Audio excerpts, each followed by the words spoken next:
विश्व के बंदे, विश्व के एक एक बंदे को मुक्ति देंगी और अक्षर को मुक्ति देंगी। ऐसा सुखदेव मुनि ने पहले से ही, परीक्षित लोगों ने पहले से ये कह दिया है कि वह शख्स, वह जीव, वह जो है आत्मा आएगी जो संसार के लिए सदैव सदैव के लिए मुक्ति प्रदान करेगी। इसलिए वहां पर आगे प्रमाण भी देते हैं कि देवापि शांतनो भ्राता मरुचक्षवा कुवंशजा कलाप ग्राम आसाते महाजोग बलान्वितो ताविहत्य कलिरंते वासुदेवानु शिक्षितो अवर्णाश्रम युतम धर्म पूर्ववत प्रत्याशिता। भागवत स्कंद का ये प्रमाण भी देते हैं। 12, 2 और 37 और 38 ये श्लोक देते हैं कि देवापी और शांतनु दो जो जीव होंगे इस दुनिया में जन्म लेंगे और इन्हीं के ऊपर जो है वह परम धाम की आत्माएं अपनी लीला करेंगी और इस जागनी लीला में अपनी लीला करके संसार की जीवों को मुक्ति प्रदान करेंगे। सतयुग के बीज रूप तीनों बीच रहे।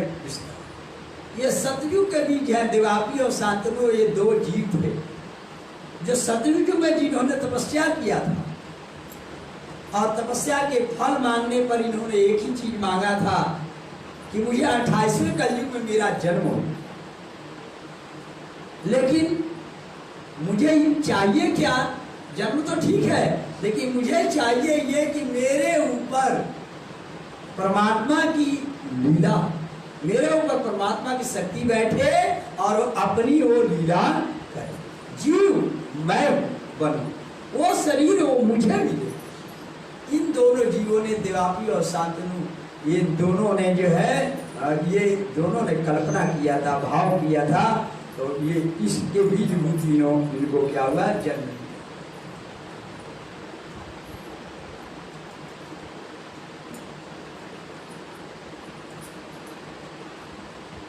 होवे सब में जाए अखंड संसार। एक दिन ये जीव दोनों क्या होंगे? संसार में जाहिर होंगे, प्रकट होंगे। सोई वेद कथे में इन्हों की लिखी शाखा, इन दोनों की शाखी पहले से ही प्रमाण के रूप में लिखा हुआ था। और सोई उपनिषद भागवत में लिखी वाणी कहे भाका। जब को ये ब्रह्मांड तब के ये वचन, जब का ये ब्रह्मांड बना है तब के ये वचन है, तब के ये बात है। कहते हैं कि जन्म से ले बीतक ताके सुनी पति ये मन्ना। आप जब शत्रुदेव चंद्र जी से लेकर के, उनके जन्म से लेकर के और आखिर तक जब बात सुनेंगे तो हमारे मन क्या होंगे? पतिजे मन, पतियाएगा यानी विश्वास करेगा। ताके ग्रंथ भाषा मिने आप अपने किए सब, आपकी भाषा के रूप में आपके हिसाब से मैंने ये बात कही है। और ताकि ग्रंथ एक मिलाए खोल दीजिए, एक वस्तु पावे तब सोई शरत पुराण में लिखी 120 बरस। और 4, 5 साल 6ठा दिन जब जाहिर होवे अरस। 4, 5 और 6ठा, ये सारी बातें, चौथा दिन, 5वां दिन और 6ठा दिन, इन सारी बातों का खुलासा इस वितर्क के माध्यम से हो जाएगा कि चौथा दिन क्या है, 5वां दिन क्या है और 6ठा दिन क्या है। इन सारी बातों का खुलासा वितर्क के माध्यम से हो जाएगा। जो याद नहीं अक्षर को सो शुद्ध सबो हुई तमाम। जो बातें अक्षर को पता नहीं है, रंगमहल के घर के अंदर की बात, उन बातों का जिक्र इस दुनिया में श्यामा जी महारानी आकर के रंगमहल के रग रग का वर्णन किया। जिसको अक्षर ब्रह्म को पता नहीं है वो बातें इस दुनिया में जाहिर श्यामा जी ने ला करके किया। जो दृष्टि सुपन जीव की नहीं लिखी मीने लगा। जिन जीवों के सपने में कोई बात ही नहीं लिखी थी कि उन जीवों के भी तकदीर में ये बात है, वो बातें ले आकर धामधनी ने इस दुनिया के बीच में रखी। सो दृष्ट अखंड सुख में और पहुंची नूर के पार। वो दृष्टि हमारी, वो दृष्टि वहां पहुंचाए कहा उन जीवों का दृष्टि वहां पहुंचा रहे हैं। कहा? जहां पर अक्षर ब्रह्म का भी दृष्टि नहीं पहुंचा, वहां पर जीवों का दृष्टि पहुंचा रहे हैं। रंग भर के अंदर जाके अक्षर ब्रह्म को भी जाने का कोई हक नहीं है। वहां पर आम जीवों को पहुंचाने की बात, वहां की बात सुनाकर आम जीव अपनी शुद्धता को पहुंचाने की कोशिश करता है। ये कितना बड़ा सौभाग्य इस संसार में। यह शुद्ध जो ले आए रू अल्लाह चौथे आसमान, यह शुद्ध, यह ज्ञान, ये भक्ति, ये तत्व है। ये कौन लेकर के आया? राज जी लेकर के आए, श्यामा जी महारानी लेकर के आए। अभी एक दिन हम लोग गए, जब अपने गांव के सदस्य को जब लोग फूकने गए थे, तो वहाँ शमशान घाट पर 3 घंटा 2.5-3 घंटा लग जाता है फूकने में। तो कुछ ना कुछ वहाँ भी बातें लोग करते हैं।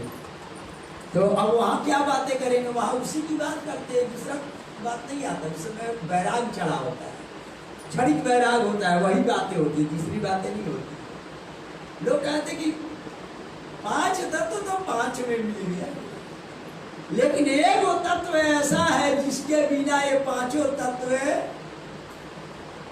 कोई काम कर। इसका मतलब 5 तत्व तो होता ही है, लेकिन एक वो तत्व और भी है। तो तत्व कितने हो गए? 6 हो गए। अब 5 तत्व की तो बात हम करते हैं, पृथ्वी, जल, अग्नि, वायु और आकाश, लेकिन एक वो तत्व ऐसा है कि वो खाली निकल गया तो 5 तत्व खत्म। लेकिन एक वो तत्व है तो 5 तत्व टनाटन है। लेकिन एक वो तत्व जिस दिन निकल जाएगा उसी दिन टनाटन जो काम कर रहा है सब गायब। वो 5वां तत्व कौन है? ये आत्म तत्व। 5 तत्व तो सबकी बातें कर रहे, लेकिन 5 तत्व को तो पूछो किसी से तो 5वीं तत्व बात करेगा, लेकिन 6ठे तत्व की ओर ध्यान ही नहीं जाता है। जिस 6ठे तत्व के जरिए ये 5 तत्व खड़ा है, उसकी चर्चा भी नहीं होती है। लेकिन अगर उन व्यक्तियों को गौर कराया जाए कि आखिर वो 6ठा कौन तत्व है भाई, जिसके बिना 5 तत्व का कोई महत्व नहीं रह गया। 5 तत्व तो अग्नि में जलाएंगे तो भस्म हो गया, पृथ्वी में गाड़ देंगे तो मिट्टी गढ़ी जाएगा, मिट्टी हो जाएगा, वायु तत्व में कुछ उड़ जाएगा, और 5 तत्व में तो मिल जाएगा, उसके शब्द वगैरह सब खत्म। लेकिन जो 6ठा तत्व कौन है? ये आत्म तत्व है। आत्म तत्व जाने बिना 5 तत्व का कोई महत्व नहीं है। आत्म तत्व इसलिए 5 तत्व के ऊपर ये होता है। इसीलिए कहा गया 5 तत्व में आदमी भूल जाता है, 6ठे तत्व का ध्यान देता नहीं है। और 6ठा तत्व किसी के बांधे बंधता भी नहीं है। 6ठा तत्व तो ये स्वतंत्र है। 6ठा तत्व चाहे तो 5 को सही रख सकता है, लेकिन ये भी अपने बस में नहीं है। ये भी किसी परतंत्र है, यानी किसी के अधीन ये भी है, उसके अनुसार ये 6ठा तत्व है। लेकिन 6ठा तत्व तो मूल तत्व है। वो 6ठा तत्व मूल तत्व होता है जिसके जरिए सबका ये पूरा संचालन है। 5 तत्व का ये संचालन करता है। इसीलिए यहाँ कहते हैं कि एक मीनार खोल दीजिए वस्तु पाए तब सोई शरत कुरान में लिखी है।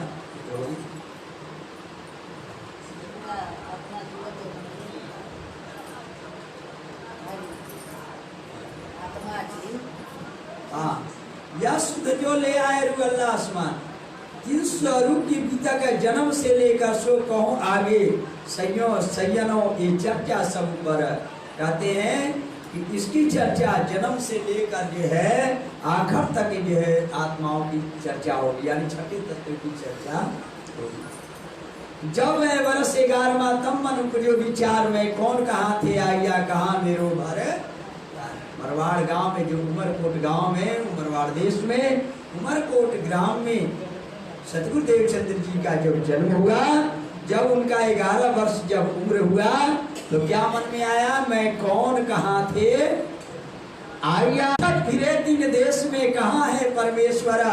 उस देश में पूछते फिरते हैं कि वो परमेश्वर और परमात्मा कौन है जिसने सबको बनाया, जिन सबको पैदा किया सो कहाँ है वह सब ऊपर है, जो सबके ऊपर है, सबसे जो बड़ा है, श्रेष्ठ है, जिसने सबको पैदा है। कोई कहे घट घट है व्यापक संसार, कोई कहता है घट घट में है।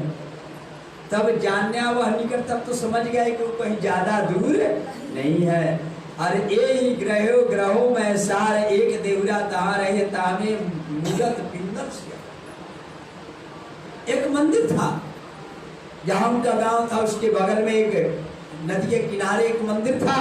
उस मंदिर में मूर्ति थी और तामे सूरत कुंडल श्याम आगे यहाँ विराजते देव प्रद, वहां जाते बचपन में ही, और जब उधर खेलने कूदने जाते तो उसी मूर्ति का क्या करते, परिक्रमा करते। बाले थे बुढ़ापे लगा मेरे सिर पर खड़े सुबह।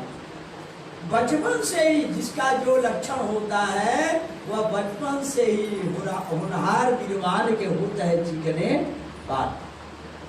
कौन क्या बनने वाला है उसका बचपन में ही उसकी पहचान होने लगती है, उसके लक्षण बतलाने लगते हैं, उसके करनी बतलाने लगते हैं, उसके तौर तरीके, उठने बैठने, खाने पीने, जगने सोने, हर चीज वो बतलाने लगता है कि इसकी क्या करेगा भविष्य में। वो क्या करते हैं, सतगुरुदेव चंद जी जब जाते हैं उधर खेलने भी, तो वह मूर्तियों को देखते हैं, बड़े गौर से देखते हैं, परिक्रमा लगाने लगते हैं।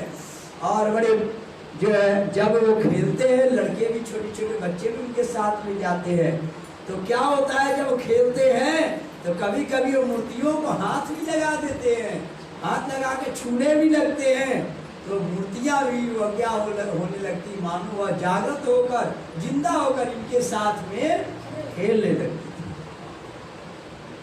जब ऐसा तो होने लगता था तो बच्चे आकर घर में हल्ला करे, कहेगी अरे देवचंद्र जी के साथ मूर्ति वहां वाला मूर्ति खेल रही थी।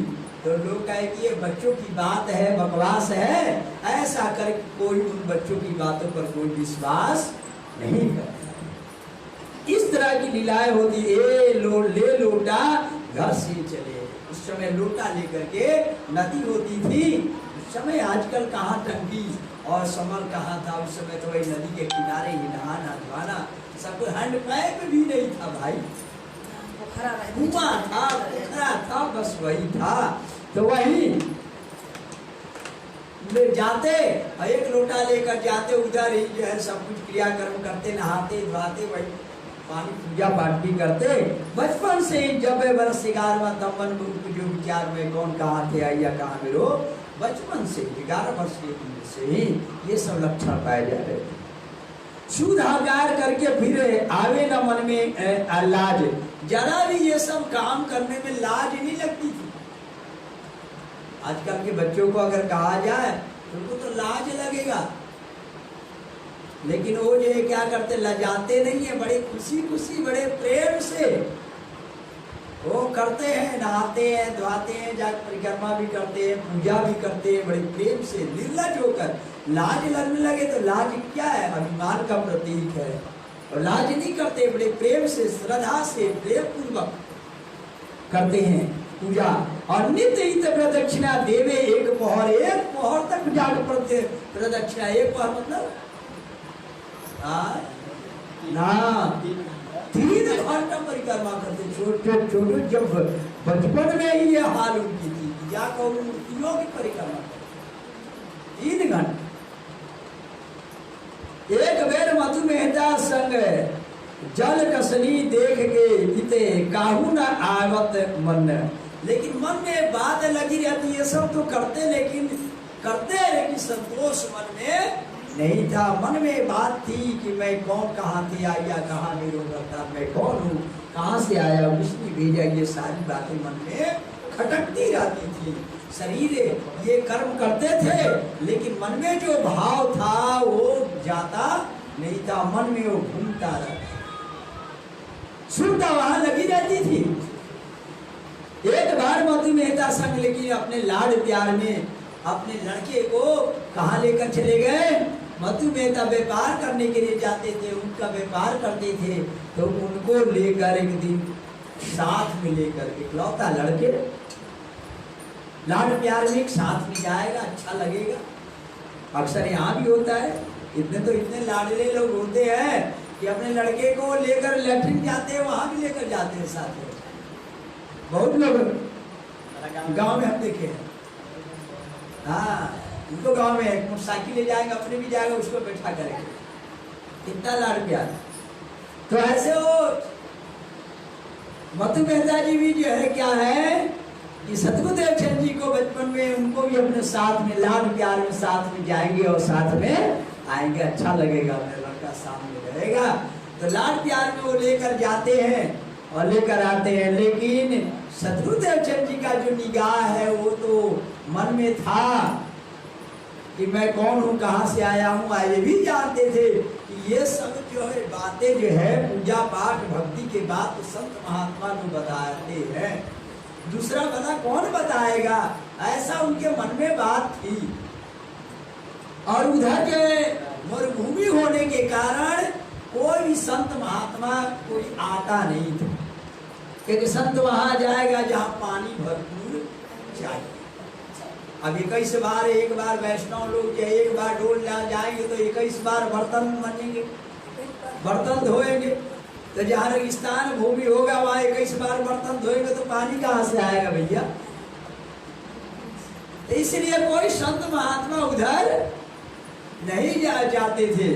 तो अब यहाँ संतों का जब आए भीड़, मधु मेहता जब लेकर गए, तो जब गए तो देखे संतों की बड़ी जमात थी। जब संतों की जमात को देखा तो मन में इनके अंदर एक बात आ गई, हो ना हो हमारे जो मन के अंदर जो प्रश्न है, मेरे मन के प्रश्न का जवाब ये इसी जमात में कोई, अब हमको घर में नहीं रहना चाहिए, अब हमको अपने जवाब लेने के लिए उसका उपाय करना पड़ेगा। लेकिन पिताजी तो अपने मन के लिए ले गए, अपनी खुशी के लिए ले गए कि लड़का मेरे साथ जाएगा और मेरा भी जी लगेगा और ये भी जरा घूम लेगा। लेकिन जिसका जो जहाँ निगाह है वो अपना काम कर रहा है। सतगुरुदेव चंद्र जी ये जो है श्यामा जी महारानी तो वहाँ लगी है, तो मैं कौन हूँ, कहाँ से आया हूँ, किसने भेजा है, किस लिए आया हूँ, ये सारी बातें लगी। तहाँ देव साध बहुत बात, मंदिर भी बहुत थे, संत लोग भी बहुत थे। देखे बीच विदेश, विदेशों में यानी दूर देशों में बात तब की मन में वो बचपन में ही ले गए थे, और तब से ही बात जो है मन में पड़ा हुआ था। जाऊं कच्छ में, तब से मन में लगा हुआ था कि मैं कच्छ देश में जहाँ पिताजी हमको एक बार उन पर ले गए थे, मैं वहीं जाऊं और इस बात को समझने की कोशिश करूं कि मैं कौन हूं, कहां से आया हूं, ये संसार क्यों बना है, क्या ये संसार है, कैसे बना, ये सारी बातें जो है जानने के लिए वो बचपन से ही मन में वाली रखी गई बातों को लेकर घर में खटपट रहे और मन में रहे वैराग। घर में क्या खटपट होता है लोगों का, विचारों का भेद। मर्द मेहरारू रहेगा, मर्द का विचार रहेगा अलग और मेहरारू का औरत का विचार रहेगा। मर्द कहेगा ये होगा, औरत कहेगी ये होगा, विचारों का झगड़ा होगा। अब तीसरा मर्द घुस जाता है, अब दो, एक तो मर्द औरत है ये है, और तीसरा मर्द घुस गया एक और बड़का मर्द।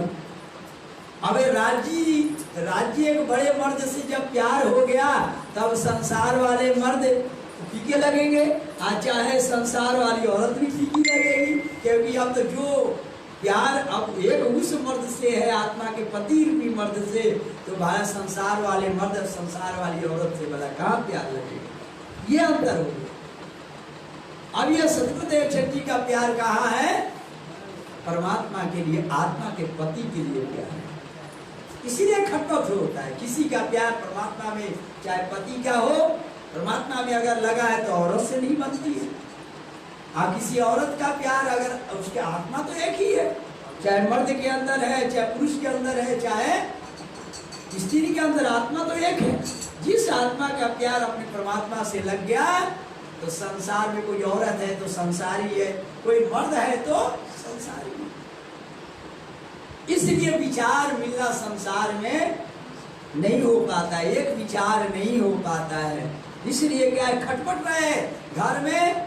अब घर में सब लोग रोजगार करे, ये उपाय करे कि कैसे उपाय किया जाए कि खूब धन दौलत बढ़े, खूब जो है बिजनेस बढ़े, हमारा लंबा चौड़ा हो। मधु मेहता सुनते हैं उनका व्यापार और बढ़ाओ, लंबा चौड़ा हमारा व्यापार हो जाए, हमारे देवचंद्र जी के लिए खूब हो जाए, ये सोच रहे हैं। लेकिन मधु मेहता तो ये सोच ही नहीं रहा है कि हमारे पिताजी कमा ले और खूब हम बैठ के मौज करके, ये नहीं सोच रहे। वो तो सोच रहे हैं कि मेरे आत्मा का पति कौन। तो विचारों का खटपट तो होगा ही। क्या ऐसा, इसीलिए घर में खटपट रहे और मन में रहे, मन में रहे वैराग्य, यानी राग वैराग्य। संसार में प्रेम कम और परमात्मा में प्रेम लग जाना वैराग कहते हैं। यानी राग लगे, इससे बैर, आप परमात्मा में राग हो जाए, इधर लगाव हो जाए और इधर से लगाव हटे, इसी को कहते हैं वैराग। वैराग का मतलब नहीं है कि लंगोटी बांध लिए जंगल में चले गए, ये वैराग। मेरा प्रेम को वैराग कहते, प्रेम का प्राण है वैराग, प्रेम का प्राण है वैराग। जब तक वैराग्य नहीं आएगा तब तक परमात्मा में प्रेम नहीं कहलाएगा। जब वैराग्य आएगा तभी परमात्मा में प्रेम कहलाता है। परमात्मा में जब प्रेम होगा तो वैराग्य अर्थात विचार, संसार की ओर मोड़ने वाला जो विचार है उससे हमारा मन दूर हटेगा। इसीलिए कह रहे हैं घर में खटपट रहे और मन में रहे वैराग्य और दूनी से बैर रहे। दूनी से बैर मतलब दुनी से बैर रहे और उन्हें देखे लगे आग। दुनी से बैर रहे, दुनी से बैर मतलब क्या, दुनिया से जाके लाठी डंडा लेके झगड़ा करे। अरे नहीं, दुनी से बैर रहे। दुनिया के लोग देखिए इकट्ठा हो जाते हैं तो कहाँ कहाँ की बात नहीं करते। हर गांव में जाओ, कहीं ताश खेल रहे हैं लोग, कहीं जुआ खेल रहे हैं, कहीं दारू पी रहे हैं, और नहीं तो कह रहे हैं कि अब की यानी नहर बंद हुई तो मछली रूम मिली की खा खा के मन हो। हमारे यहाँ चले जाओ, पुल पर यही बात होता है। नहर का गांव यार बात पूछो, जितना होगा एक मीटिंग वहाँ, एक मीटिंग वहाँ, इसी का होगा यही है। तो अब विचारों का मेल ही क्या है, वैराग्य, अनमेल ही वैराग्य। अब उस विचार वाला जो होगा तो उस विचार वाले को भी मिल जाएगा, वो भी बात करेगा, उसका भी उसमें मन लगेगा, और वो भी दो चार बातें उसमें, जो वो दो बात किया तो दो वो बात किया। यही तो होता है, शहरों में भी होता है। जो औरतें घर में ठाली रहती है तो अब तो कम हो गया है। पहले क्या होता था, खाना पीना बना के खाओ के 10 औरतें बैठ जाती थी, इधर की बात खचरा उधर, उधर की बात उधर, उधर की बात उधर, उधर की बात उधर। कहो सत्संग करे बैठे। आजकल तो बढ़िया हो रहा, कहीं कहीं लोग सत्संग कर रहे हैं, उल्टा सीधा कुछ भी तो कर रहे हैं, वाले वो भी नहीं करती थी, ये भी नहीं होता था। तो लोग इधर की बात उधर की बात उधर, और उसी में खूब मन भर के लोग कथा करेंगे अपने में। ऐसे औरतें ही नहीं, मर्द लोग भी करते। आजकल जो है धान लगा हो गया, जाइए हर गांव में ताश पत्ती खेली जा रही है। सरकार कहती है सोशल डिस्टेंसिंग का पालन करो, और वो क्या कर रहे हैं, इकट्ठे बैठ करके एकदम एक के भिरी एकदम ले पत्ती फेंक रहे हैं। तू कहाँ से सोशल डिस्टेंसिंग पालन। पुलिस दौड़ा दौड़ा के मार रही है, फिर क्या वहां पकड़ी तो वहां जगह कर लिए, वहां पकड़ी तो वहां जगह तो बना ही लेंगे भाई, जगह बनाने में क्या ये है। कहते दुनी से बैर रहे, उन्हें देखे लागे आग। लेकिन जिसको परमात्मा से प्रेम है उनको ये सब चीजें अच्छी नहीं लगती है। समय तो सबका व्यतीत हो रहा है संसार में, लेकिन जिसका प्रेम जहाँ है वह अपना मन अपना समय उन चीजों में व्यतीत करना चाहता है। ऐसी स्थितियों में लोग कहीं नहीं आ जा पा रहे, तो भी क्या है, लोग घर में भी राज्य को पढ़ते हैं, वितक पढ़ते हैं। सब लोग अपने मन की प्यास, अपने दिल की जो प्यास है, राज्य का जो प्यार है, वो तो पूरा कर ही रहे, बाकी थोड़ी रह रहा है। ये थोड़ी है कि लोग मंदिर में आए जाए तभी उनका प्यास पूरा होता है, लेकिन नहीं, ये तो एक स्थल होता है, जगह होता है जहाँ पर हम अदा करते हैं। लेकिन समय का ध्यान देते हुए हम लोग वो भी पूरा कर रहे हैं कि चलो वो भी कर लेंगे, अपने घर में भी कर रहे हैं और अपने घर में भी लोग अपनी प्यास को मिटा रहे हैं, क्योंकि वो दुनिया के गाँव में या घरों में बैठ के कचरे की बात तो करने का फुर्सत उनके पास नहीं। तो उनका प्रेम है तो वो तो बिना मिटाए उनको खुद चैन नहीं मिलेगा। इसीलिए पहचान है, देर सिखापन बहुत कर थके सबको। लेकिन किसी का विचार छिपता नहीं है, जिसका जो विचार है वो छिपता नहीं है। कहा भी है, प्रेम छिपाए ना छिपे जो घट प्रगट होए। प्रेम छिपाने से छिपता नहीं है। इसीलिए कहते हैं कि देश सिखावन बहुत का इनका विचार लोग समझ गए, मातु बेटा समझ गए कि ये मेरे लड़के का दिमाग तो अलग है, इसका विचार तो अलग है, हमेशा बातें जो है कुछ और करता है।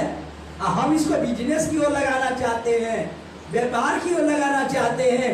उधर की ओर 11 वर्ष का उम्र होगा, इसको कोई बात जो है व्यापार की बात समझनी चाहिए, लेकिन उधर मन ही नहीं लगता है, क्योंकि वहां मन होगा तब न लगेगा। इसलिए वैसे ही अभी कम उम्र में भी विचारों को देखते हुए इनमें आपस में क्या होने लगा, खटपट होने लगा। बाप बेटे लोगों में खटपट चलती। देश सिखावन बहुत कर थके सबको है। माता ने भी देखा कि मेरा एक लौता लड़का है, हमने तो बहुत कुछ सोचा था, बहू लाएंगे, नाती पोते होंगे, बड़ा ख्वाब देख रही थी, लेकिन यहाँ तो देख रहे थे कि कहीं ये साधु न बन जाए, ऐसा विचार देख रही थी।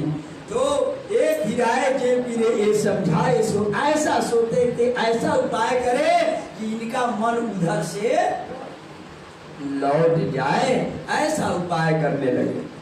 श्री देवचंद जी के मन में जाऊं कहूं विदेश, लेकिन देवचंद जी के तो मन में बात थी कि मैं कहीं विदेश जाऊं, इस घर को छोड़कर अलग जाऊं और इस बात को जानूं कि मेरे आत्मा का पति कौन है। इस बात को जानने के लिए, समझने के लिए विदेश जाने की तमन्ना मन में लिए पड़े। और तहाँ जाए के खोज करो कोई मोहे दे उपदेश, और वहां कहीं मैं विदेशों में जाकर खोज करूं जहां पर मुझे कोई उपदेश दे, इस बात को ज्ञान दे, कोई गुरु मिले, इस बात को समझाने वाला, बताने वाला कि आत्मा का पति कौन है, कौन ये संसार बनाया, ये संसार क्यों बना है, इन सारी बातों को समझाने वाला कोई प्राणी मिले, कोई संत मिले, कोई ज्ञानी मिले, कोई गुरु मिले। ऐसे मन में जो है भाव लिए पड़े हुए। तहाँ जाए के खोज करो और कोई मोहे दे उपदेश, अरे पूछत फिरे सब ठहरो, कोई मुझे बतावे राह। सब जगह जा कर के आते हैं कि कोई मुझे इस बात का राह बता दे। या समय राजा उमरकोट का, इसी बीच में एक देख लिया तैयारी, राजा उमरकोट का जो राजा था, उसके उनके लड़के के विवाह की तैयारी हो रही थी और उनका काम वजीर कर रहे थे, मंत्री। और उस समय की परंपरा थी, उस समय भी एक ऐसी थी स्थिति कि लोग जो है लड़के को नहीं ले जाते थे, लड़का नहीं जाता था, लड़के की जगह क्या जाता था, तलवार। क्यों तलवार जाता था?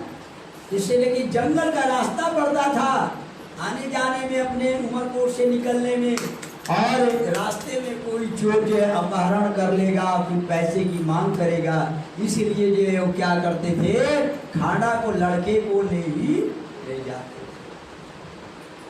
इसलिए उस जगह पर क्या ले जाते थे, तलवार ले जाते थे। और तलवार ले गए खाना ब्याहने को। और जाता था कच्छ में 200 अश्वार एक बहाल है, कहते हैं 200 अश्वार, रथ के आकार की बैलगाड़ी यानी 200 सवार एक रथ के बैलगाड़ी तैयार की जा रही थी उतावले पहुंचने और पहुंचने की अब जाने की बारात लेकर जाने की तैयारी हो रही थी। लेकिन इनके मन में था कि मैं एक बार पिताजी के साथ में गया था कच्छ देश, लेकिन पिताजी को कहूँगा तो वो तो ले नहीं जाएंगे, तो मैं कैसे जाऊं। तो ऐसा सोचकर मैंने उन्होंने देखा कि ये बारात कच्छ देश जा रही है तो क्यों ना हम इन्हीं बारातियों के साथ में चले जाएं। ऐसा विचार सोच करके उन्होंने क्या किया, श्री देवचंद्र जी ने सुनी गए पूछने 3 से।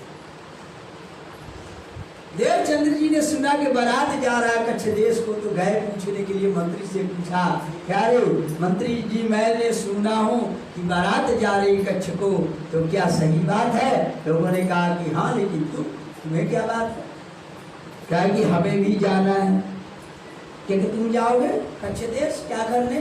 कहते मुझे भी कोई काम है जाना है। ज्यादा कुछ नहीं पूछा, व्यस्त लोग थे। तो कहे कि हमें भी ले चलेंगे। कहे कि यार तुम्हारे पास सवारी हो तो चलो, नहीं तो अपने साथ तो मेरे पास मैं ले जाने का वो नहीं है। उन्होंने नकार दिया। जब उन्होंने नकार दिया तो देवचंद जी ने सोचा पूछने का पूछना हुआ, पूछा भी और उसने मेरे बातों का कोई महत्व नहीं रहा। एक उपाय करूं, जब ये बारात लेकर निकले तो हम पीछे पीछे इनके चल चले। ऐसा सोचकर जहाँ चाह है वहाँ राह है, जहाँ मन में व्यक्ति ठान लेता है तो आप पहुंच जाता है। दूरी अवश्य कोई ना कोई मार्ग निकल ही आता है। तब देवचंद जी हम आएंगे, तब उन्होंने कहा कि ठीक है आप लोग जाइए, हम आ जाएंगे। तब श्री देवचंद जी की चैलिया झुठुका मैंने पूछा, थाली कटोरा लोहंडा और लोटा जल के सब कुछ बांधा, एक छोटा सा थाली कटोरा लोटा बर्तन एक सब कुछ एक छोटा छोटा बर्तन बांध लिया। कहीं रास्ते में जरूरत हुआ भूख प्यास लगेगी ये सब काम करेगा भाई, रास्ते का हथियार ले लो। एक नीचा कमर को और एक छोटा सा तलवार एक हथियार भी कमर में ले लिए। कहीं रास्ता में भाई जानते थे, सुने थे बचपन से ही कि जो जंगल है उधर चोर भी लगते हैं, तो उन्हें सोचा है कि ये भी हथियार ले लो, कहीं रास्ते में कोई चोर वगैरह मिलेगा तो उससे भी लड़ा जाएगा। हिम्मत तो होनी चाहिए, है वो बचपना है लेकिन हिम्मत कितना है मन में, ऐसा भाव लेकर के उन्होंने एक हथियार भी ले और कपड़े पहनन के और कपड़े के भी ले लिया। बच्चा बांध तैयार भये और खर्ची बांधी थी में थोड़ा आटा चावल इत्यादि सब कुछ ले। प्रसाद पड़ रहे सुबह 10 बजे ये क्या हुआ, प्रसाद भोजन करके आराम करने लगे। आराम करने के बाद पिछला दिन रहा घड़ी 4। जब पिछला घड़ी जब चौथा पहर जब चढ़ा तब क्या हुआ, जब चौथा पहर नहीं यानी चौथा घड़ी यानी पिछले पड़ी में 3-4 बजे जब खड़े हुए जग करके आराम करके जब उठे, बस क्या हुआ वे 7 सवार भये करने लगे विचार। इधर सब बारात तैयारी हो गई थी, राजा की बारात जा रही थी, बड़े धूम धड़ाका हो रहे थे, बैंड बाजे वगैरह वगैरह खूब बज रहे थे, पिपड़ी बज रहा था, तो ये भी तैयार हो रहे थे। इधर आवाज होने लगी कि क्या बारात जाती है, ये लोग भी तैयार होने लगे। कमर बांधते बांधते कछु ढील हो गई, तो इतने में बारात निकल गई। कमर बांधते बांधते मतलब तैयारी करते करते कुछ लेट हो गया, ढील हो गई तैयारी। ढील मतलब थोड़ा देर हो गया। वो असवार चले गए, वो असवारी को बारातिया निकल गए। और क्यों ढील हो गई अब ये भी बात सुन लीजिए, इसलिए ढील हो गई। तैयारी तो थी लेकिन सोच रहे थे पिताजी जरा खस के तब निकलूं, माताजी खस के तब निकलूं। इन लोग से आंख बचाने में अरे कहिए किनारे हुए, कभी माताजी ये जाए तो पिताजी आ जाए सामने, कभी सामने पिताजी आ जाए, माताजी सामने आ जाए तो कभी पिताजी का, ऐसे करके ऐसे देखने में ही क्या हो गया, थोड़ा लेट हो गया। ये करते चले गए, बीच पड़ी रात निकल गए। जब निकल गए तो चलते चलते हुआ पगडंडी रास्ता जिधर से बारात गया था, तो आपको पता पहले से ही बताया जा चुका है कि रेतीली भूमि थी, बालू भूमि थी, वह रेतीली भूमि थी। वह कुछ जिधर से बारात जाती थी तो धूल भी उड़ता जाता था, लेकिन बारात तो चली गई थी। लेकिन ये तो अंदाज था कि इधर ही जाना होता है तो चल दिए तो कुछ दूर तक तो जा गए, आगे जंगल के अंदर रास्ता था, अंदर जाते जाते क्या हो गया, अंधेरा हो गया। एक तो अंधेरा हो गया और दूसरी बात जो पगडंडी जो रास्ता थी तो रेतीली भूमि का रास्ता क्या होता है, इधर से हवा मारेगा तो रेतीली भूमि फिर सलाट पलाट हो गया,